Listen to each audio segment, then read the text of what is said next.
So this is actually a similar topic. You brought up autoimmune diarrhea and so forth. Tian, tell us, for instance, for the community-based oncologist who might not have seen a lot of nivo/ipi at this point in time, how can you describe to them the diarrhea that you get with, say, a TKI versus an IO doublet? Oh, I think it's really challenging to know exactly where it's coming from, except for whatever agent the patient's on. So, I think that diarrhea is, upwards of 10 times a day from my immunotherapy toxicities, and sometimes even more than that. And, unfortunately, sometimes these patients are, managed with antibiotics first, or they're thought to have diverticulitis. And so really starting that steroid early on is super important to managing this colitis and diarrhea. So we start doing that high dose, at least 1 milligram per kilogram of prednisone a day, and then we try to follow them very closely. And if they're not improving on prednisone, then we're adding other things in, like TNF-alpha inhibitors like infliximab. Yeah. Brad, how do you talk to community partners and so forth about managing patients who are getting IO for renal cell? So yeah, I think it's a great point. I think it really involves educating the patient more than anyone else, so letting the patient know when to be concerned, and every patient has their different thoughts about things, and so it's going to be a change for the patient. So some patient may have a history of 2 to 3 loose stools a day, and so if they go to 4, it's not a big deal. But if someone that not at all that way and this haven't changed, that's a big deal. So it's going to be really educating the patient about what are the risks of these therapies, and one of the risks can be inflammation, of colitis, and so any change in your bowel is going to be what we want to know about. And each patient may be a little bit different on when you make that threshold. But I had a patient who was 5 hours away, and he was having 30 bowel movements a day in the ER, and they're oh, we're working up for C. diff. And so it's one of those things that I think as immunotherapy is used more and more, luckily I think the community is becoming aware of these toxicities. But it's really going to be kind of almost you should have a little bracelet, right? I'm on immunotherapy, and just be aware of this. And so educating the patients, because they may go to an ER and they may not call you, and so making sure the patient can relay that information is going to be critical. We're talking about the combination therapy. So you ask somebody is on VEGF TKI plus immune checkpoint inhibitor, and they are having diarrhea. How do you manage them, right?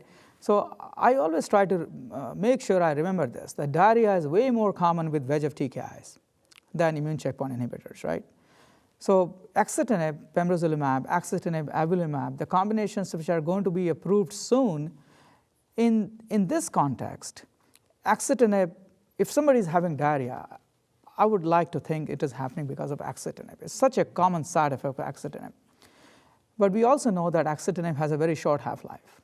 So if we stop axitinib and diarrhea improves in 2 days, it really helps. Probably from the axitinib. It's probably from the axitinib. So from that perspective, I would be very hesitant to start steroid within first 2-3 days. I'll stop the VEGF TKI. Even VEGF TKIs with longer half-life, if you stop the drug, their blood levels go down quickly.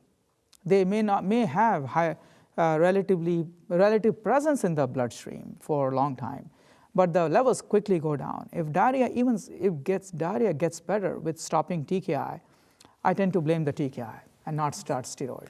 I think this is a beauty of axitinib, right, in these combinations, is that the very short half-life and the quick washout period.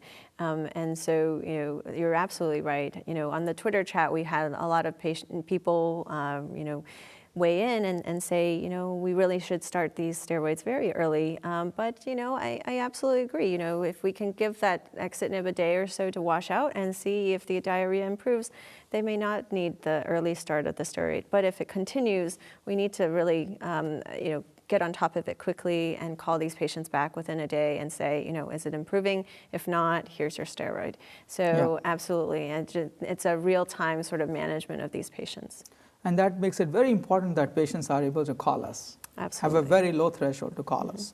Absolutely. And that's why I worry about immune checkpoint inhibitors in patients who I think may not call us right away when they have these side effects. Mm-hmm.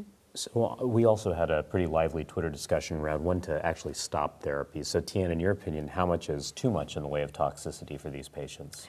Yeah, my threshold to stop is, relatively low. So I usually try to manage their toxicities as best I can.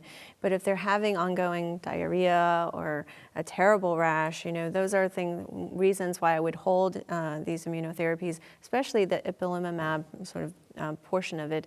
And we've had some Twitter discussions around how many doses, right, of the ipi-nivo induction does one really need to give to fulfill the sort of activation that the ipilimumab gives. And so, is that 2, is it 3 out of the 4 in that induction period? I don't think we really know from prospective data. But what we do know is that patients who have toxicities, anecdotally, they tend to have some more, disease efficacy as well. So, I tend to lean on my melanoma colleagues who have seen these immunotherapies a lot in their clinics and have the most experience, I think, with them. And so they say, well, it's their immune system mobilizing. And so, I tell my patients, it's your immune system mobilizing.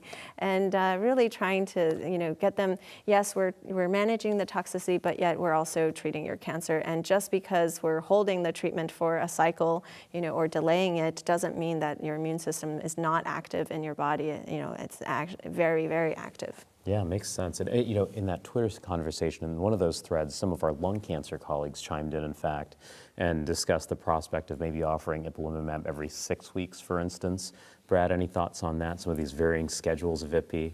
Yeah, I think that's something that's obviously intriguing. Is does it matter how you get, what time frame you get the IPI, or do you just have to get the IPI as a whole? And we know that if you delay the ipilimumab, at the slightest hint of some toxicity, you may avoid the need for high-dose steroids and therefore probably minimize risk for complications going forward. So I think alternative ipilimumab schedules are certainly intriguing. Now, the question is, do you need that, right? Do you need Q12 week or Q6 week ipilimumab for an extended period of time, or is a short course enough? And I don't think we really know the answer yet. At the same time, I think I would like to look at the prospective data in this context before I change my dosing regimen.